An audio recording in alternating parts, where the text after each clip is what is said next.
কলকারখানা যদি আপনি বেশি বাড়াতে না পারেন, তাহলে আপনি বাহির রাষ্ট্র থেকে যে রেমিটেন্স, অন্য দেশ যেভাবে বাংলাদেশ থেকে বিভিন্ন যন্ত্র, বিভিন্ন হলো যে নিত্য প্রয়োজনীয় জিনিস, সেগুলো যে বাংলাদেশের রপ্তানি তারা করে, তারা কিন্তু বিপুল হারে এখান থেকে টাকা নিয়ে যায়। কিন্তু আমরা বাঙালি, আমরা এই মেশিনপত্র এবং এই যন্ত্রপাতিগুলো আমাদের মধ্যে গবেষণা কম হওয়ায় আমরা এই শিল্প কারখানাগুলোকে এগিয়ে নিয়ে যেতে পারিনি। দেখেন, আমি যে ডিস্ট্রিক্টে আছি, একটা ডিস্ট্রিক্টে আমি চাঁপাইনবাবগঞ্জ ডিস্ট্রিক্টে আছি, এই ডিস্ট্রিক্টে আমি কোনো যদি মেশিনের যন্ত্র যদি আমি খুঁজতে যাই, তাহলে কিন্তু সেখানে পাই না। আমাকে হয় ঢাকা যেতে হবে বা অনেক দূর যেতে হবে, সেখানে পৌঁছানো আমাদের সম্ভব না। তার মানে আমাদের ব্যবহারটা খুবই সীমিত।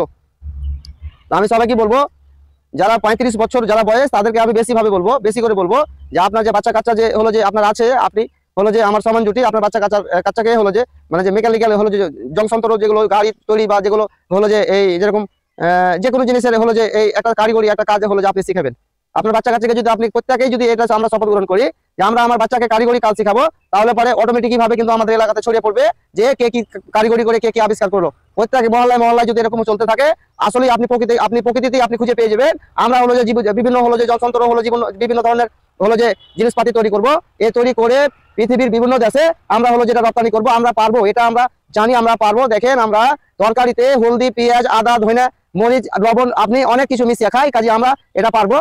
আমরা একেবারেই পারবো। আমরা বাঙালি, আমাদের মাথায় সবকিছু আছে, কিন্তু আমরা যদি কেউ সাহায্য সহযোগিতা করে কারিগরি সে হলো যে জিনিসটাকে হলো যে তুলে ধরতে এবং হলো যে সহযোগিতা করতে, অবশ্যই আমরা পারবো, আমরা চাইলেই পারবো। দেখেন, আমরা চোখে দেখলে যে একটা জিনিস আমরা হলো যে মনে হয় করে ফেলতে ইচ্ছা করি, আসলে ইচ্ছা হয় একটা জিনিস দেখলাম, ওই জিনিসটা আমি করতে পারবো, কিন্তু করতে পারার পিছনে আগে পিছিয়ে যে যন্ত্রপাতি বা যে মেশিন গুলোর কাজ আছে, সেই কাজগুলো আমাদের কাছে নেই। আমরা আশা করি আমার কথাটা হলো যে সবাই শুনতে পারছেন, আমার কথাটা শেয়ার করে দিবেন। ভালো থাকবেন, সুস্থ থাকবেন এবং হলো যে শিল্প হলো যে দিকে একটু নজর দিবেন। আসসালামু আলাইকুম।